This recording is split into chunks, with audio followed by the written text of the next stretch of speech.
নমস্কাৰ মৰমৰ ছাত্ৰ-ছাত্ৰীসকল মই অৰুন্ধতী ৰয় তোমালোক সকলোকে নতুন এটা ভিডিঅ'লৈ স্বাগতম জনাইছো আজি আমি পঢ়িম অষ্টম শ্ৰেণীৰ গণিতৰ অধ্যায় 11ৰ নতুন এটা অংক এই অংকত আমি অনুশীলনী 11.1 ত থকা প্ৰশ্নসমূহ সমাধান কৰিম ইতিমধ্যে পূৰ্বৰ অংকত আমি অনুশীলনী 11.1 ৰ কেইটামান প্ৰশ্ন সমাধান কৰিছো আজি আমি চাম কোৱেশ্চন নম্বৰ 5 এটা চতুৰ্ভুজৰ কালি 100 বৰ্গ সেন্টিমিটাৰ শাখা লম্ব দুডালৰ দৈৰ্ঘ্য 6 সেন্টিমিটাৰ আৰু 4 সেন্টিমিটাৰ শাখা লম্ব দুডাল লম্ব হোৱা কৰ্ণডালৰ দৈৰ্ঘ্য নিৰ্ণয় কৰা ইয়াতে আমাৰ চতুৰ্ভুজৰ কালি দিয়া আছে শাখা লম্ব দুডালৰ দৈৰ্ঘ্য দিয়া আছে আৰু আমি কি উলিয়াব দিছে কৰ্ণডালৰ দৈৰ্ঘ্য উলিয়াব দিছে প্ৰথমতে আমি লিখিম আমি জানো যে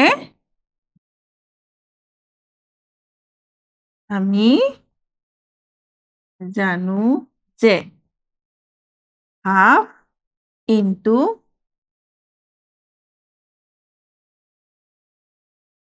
শাখা লম্বৰ সমষ্টি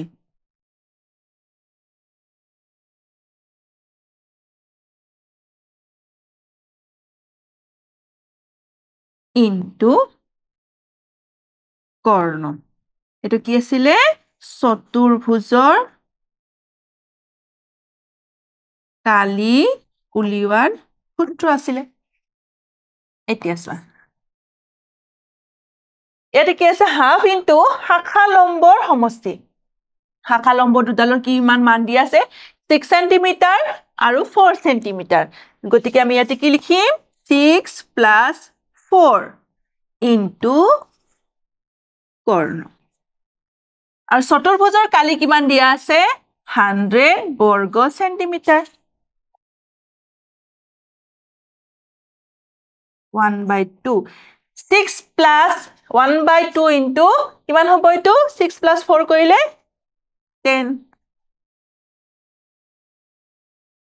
ইনটু কৰ্ণ ইকুৱেল টু 100 এতিয়া আমি কেনসেল কৰিম এটা কিমান থাকিলে 5 ইনটু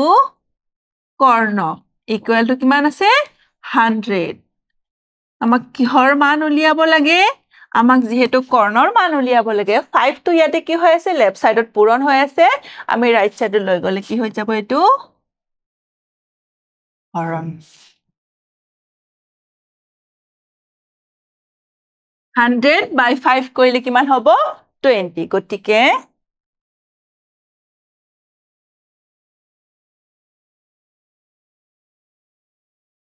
চতুৰ্ভুজটোৰ কৰ্ণ ডালৰ দৈৰ্ঘ্য কিমান হল 20 সেন্টি এটা হৈ গল আমাৰ উত্তৰ এতিয়া নেক্সট প্ৰশ্নলৈ আহিছো নেক্সট প্ৰশ্নত কি দিয়া আছে এটা সুষম হৰভুজ ABCDEF ৰ প্ৰতিটো বাহুৰ দৈৰ্ঘ্য 6 সেন্টিমিটাৰ মানে ইয়াৰে এটো যদি 6 সেন্টিমিটাৰ হয় এটো 6 সেন্টিমিটাৰ এটো 6 সেন্টিমিটাৰ এটো 6 সেন্টিমিটাৰ এটো 6 সেন্টিমিটাৰ এটো 6 সেন্টিমিটাৰ আৰু কি কৈছে CF মানে কোনটো এইডাল CF আৰু মান কিমান দিয়া আছে 10 সেন্টিমিটাৰ আৰু AE ৰ মান কিমান দিয়া আছে 8 সেন্টিমিটাৰ এটা চোৱা যেহেতু এটো কি হয় হৰভুজ হয় মানে আমাৰ হৰভুজ বা যিকোনো আমাৰ বহুভুজৰ কালি উলিয়াৰ কোনো আমাৰ সূত্ৰ নাথাকে গতিকে আমি কি কৰিব লাগিব ইয়াক আমি প্ৰথমতে দুটা ভাগত ভাগ কৰি লম যেতিয়া দুটা ভাগত ভাগ কৰিম আমি কি হ'ব ABCF এটা কি হল ট্ৰেপেজিয়াম হল আকৌ FCDE আৰ এটা ট্ৰেপেজিয়াম হল আমি প্ৰথমতে কি কৰিম এটা এটাকে দুটা ট্ৰেপেজিয়ামৰ আমি কালি উলিয়াই লম তাৰ পিছত এই দুটা ট্ৰেপেজিয়ামৰ কালি আমি যোগ কৰিলে আমি কি পাম সুষম হৰভুজৰ কালি পাই যাম এতিয়া প্ৰথমতে আমি কি লিখিম FCDE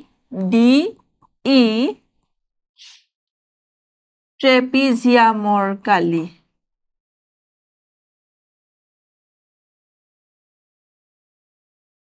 কিমান হ'ব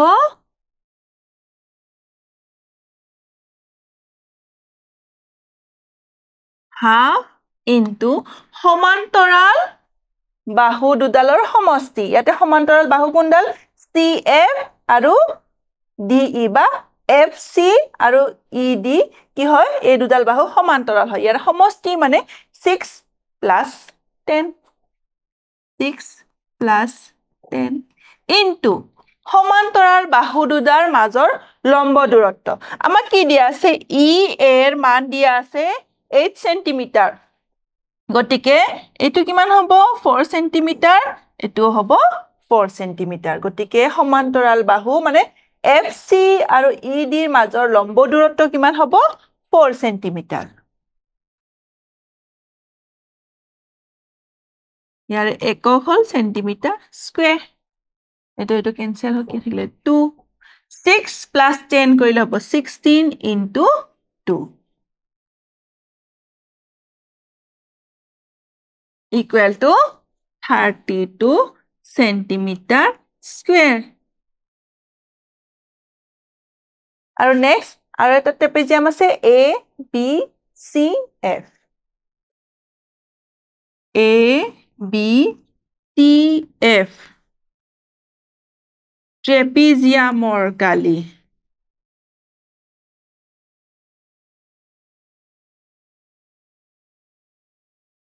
কি হ'ব হাফ ইনটু সমান্তৰাল বাহু ইয়াত কি FC আৰু AB এই দুটা বাহুৰ কি হ'ব সমষ্টি মানে 10 plus 6 10 plus 6 into লম্ব দূৰত্ব ইয়াটো কিমান হ'ব 4 এ হ'ব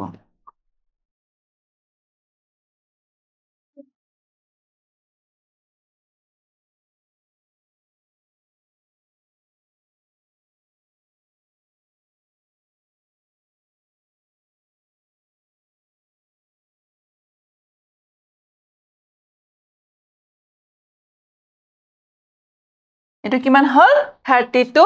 সেন্টিমিটাৰ স্কয়াৰ এতিয়া আমি কি কৰিব লাগিব A B C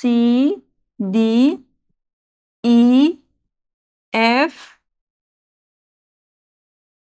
সুষম সৰভুজৰ গালি কিমান হ'ব 32 plus 32 centimeter square বা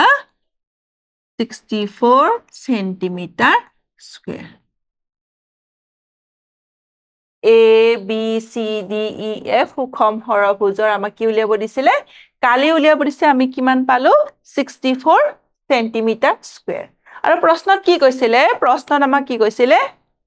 বেলেগ বেলেগ ধৰণে উলিয়াবলৈ চেষ্টা কৰা প্ৰথমতে আমি দুটা ট্ৰেপেজিয়াম ধৰি আমি কি কৰিলো ইয়াৰে কালি উলিয়ালো দুটা প্ৰথমতে আমি সুষম সৰভুজক দুটা ট্ৰেপেজিয়ামত ভাগ কৰিলো ভাগ কৰি দুটাৰে কালি উলিয়া আমি যোগ কৰিলো কি পালো আমি সুষম সৰভুজৰ কালি পালো এতিয়া আমাক অন্য এটা পদ্ধতিৰে কৰিম এটা চোৱা এই সুষম সৰভুজক আমি কি কৰিব পাৰো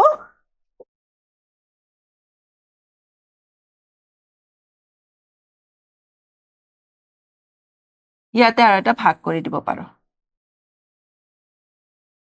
ভাগ কৰিলে কি হৈ গল এটো এটা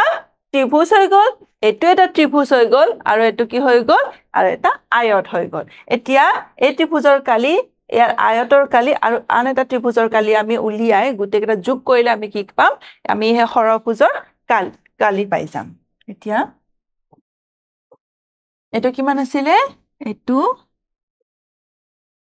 মান কেটা লিখি লৈছো 6 6 আৰু এটো 8 আৰু 6 6 6 আৰু ইয়াৰ দৈৰ্ঘ্য আছিল 8 আৰু ইয়াৰ দৈৰ্ঘ্য আছিল 10 তাৰ মানে FC দৈৰ্ঘ্য হল 10 আৰু ইয়াৰ পৰা ইয়াৰ দৈৰ্ঘ্য কিমান 6 তেতিয়াহলে ইয়াৰ দৈৰ্ঘ্য কিমান হ'ব 2 আৰু 2 মানে ইয়াৰ দৈৰ্ঘ্য যিমান হ'ব ইয়াৰ দৈৰ্ঘ্য হে একে হ'ব গতিকে ইয়াতে 2 plus 6 কিমান হল 8 8 plus 2 কৰিলে হল 10 নেক্সট আৰু এইটো কি কৈছে 8 আৰু এইটো কিমান হ'ব ইয়াৰ মান হ'ব 8 সেন্টিমিটাৰ এতিয়া আমি প্ৰথমতে এ ই এফ ত্ৰিভুজৰ কালি উলিয়াম এ ই এফ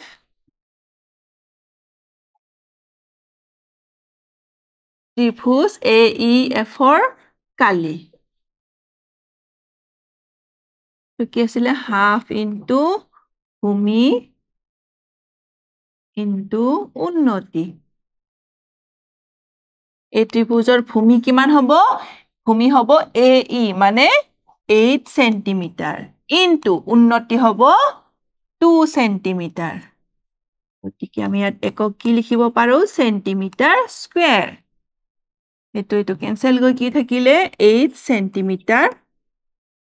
স্কয়াৰ নেক্সট আমি এ বি ডি ই আয়তৰ কালি উলিয়াম এ বি ডি ই আয়তৰ কালি কি হ'ব দিশপূৰণ প্ৰস্থ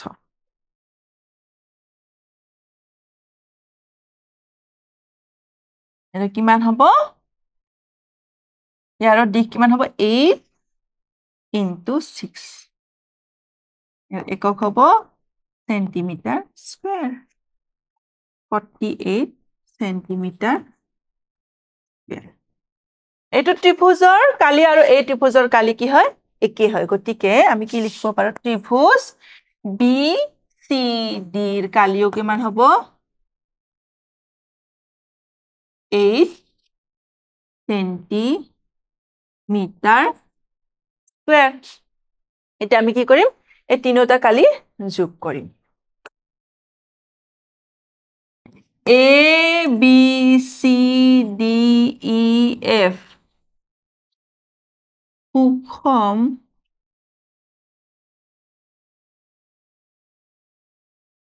ষড়ভুজৰ কালি কি হ'ব ত্ৰিভুজ এ ই এফ ৰ কালি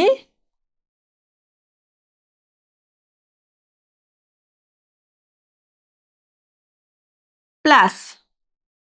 A B E D E আয়তৰ Kali A B D E আয়তৰ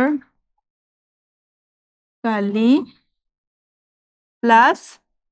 B C D ত্ৰিভুজৰ কালি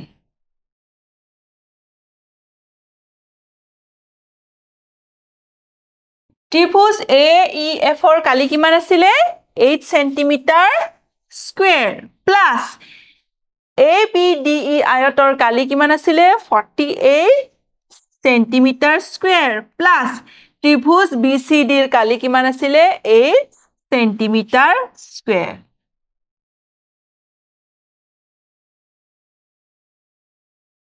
গুটেই কেইটা যোগ কৰিলে কিমান হ'ব 64 সেন্টিমিটাৰ স্কয়াৰ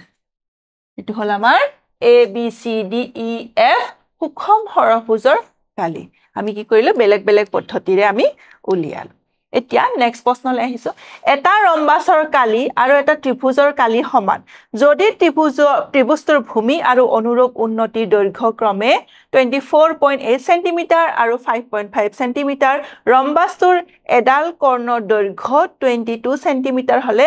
আনডাল কৰ্ণৰ দৈৰ্ঘ্য নিৰ্ণয় কৰা প্ৰথমতে আমি লিখি লম ধৰা হল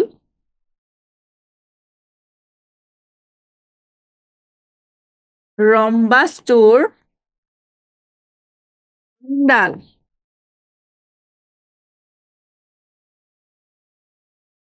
কৰ্ণৰ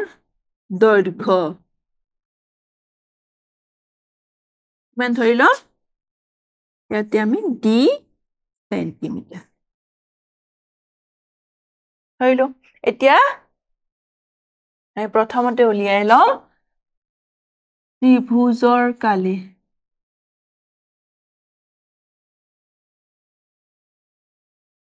আমাৰ সূত্ৰটো কি আছিলে হাফ ইনটু ভূমি ইনটু উন্নতি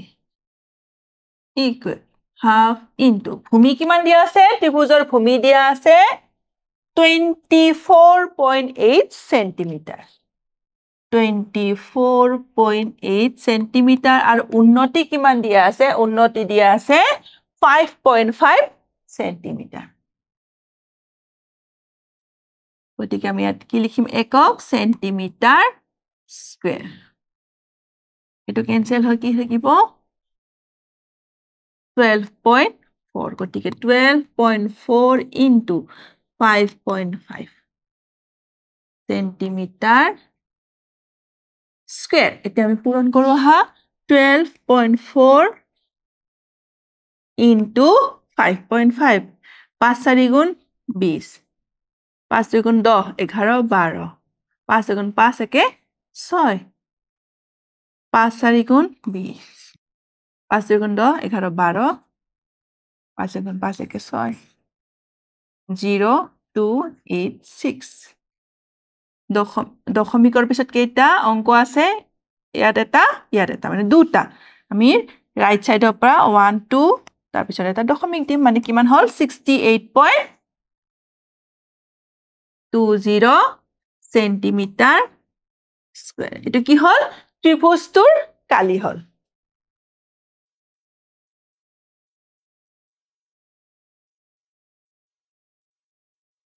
নেক্সট আমি কি উলিয়াম ৰম্বাসৰ কালি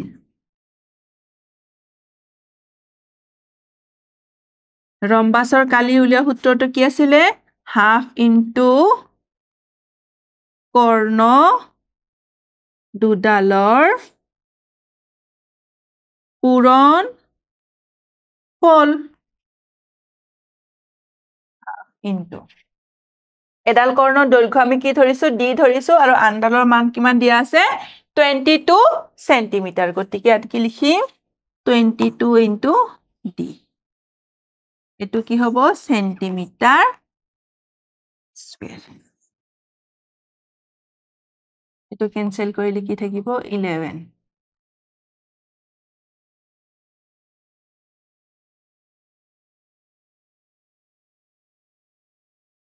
এই ব্ৰেকেটটো নিদিলে হ'ব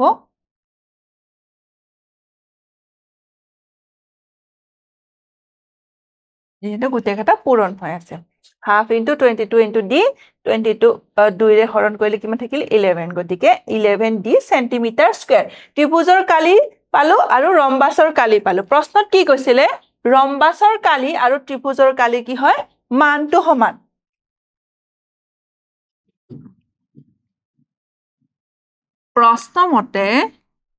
প্ৰশ্নত আমাক কি দিছে ৰম্বাসৰ কালি আৰু ত্ৰিভুজৰ কালি সমান বুলি কৈছে গতিকে ৰম্বাসৰ কালি ইকুৱেল টু ত্ৰিভুজৰ কালি ৰম্বাসৰ কালি আমি কিমান পাইছো 11 into d বা আমি কি লিখিব পাৰো 11d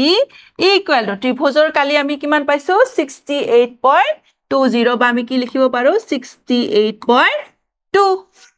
ইয়াৰ পৰা আমি কিহৰ মান উলিয়াব লাগিব ইয়াৰ পৰা আমি d ৰ মান উলিয়াব লাগিব যেহেতু 11 টো ইয়াত কি হৈ আছে d লগত পূৰণ হৈ আছে লেফট সাইডৰ পৰা আমি ৰাইট সাইডত গলে কি হ'ব 11 টো হৰণ হৈ যাব গতিকে আমি কি উলিয়াব লাগিব 68.2 11 এৰ হৰণ কৰিম কিবাৰ যাব 6 66 হল 2 11 into 2 কৰিলে 22 গতিকে আমাৰ উত্তৰ আহিলে 6.2 কিহৰ মান পালো d ৰ মান আৰু d মানে আমি কি ধৰিছিলো ৰম্বাসটোৰ আনডাল কৰ্ণৰ দৈৰ্ঘ্য গতিকে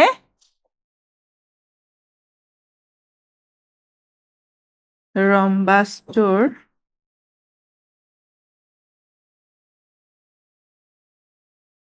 আনডাল কৰ্ণৰ দৈৰ্ঘ্য কিমান পালো 6.2 সেন্টিমিটাৰ আমাক কি উলিয়াব দিছিলে ৰম্বাসৰ আন এডাল কৰ্ণৰ দৈৰ্ঘ্য উলিয়াব দিছিলে হেতু আমি কি ধৰিছিলো d বুলি ধৰিছিলো আৰু d ৰ মানটো কিমান পালো 6.2 গতিকে ৰম্বাসৰ আনডাল কৰ্ণৰ দৈৰ্ঘ্য কিমান হল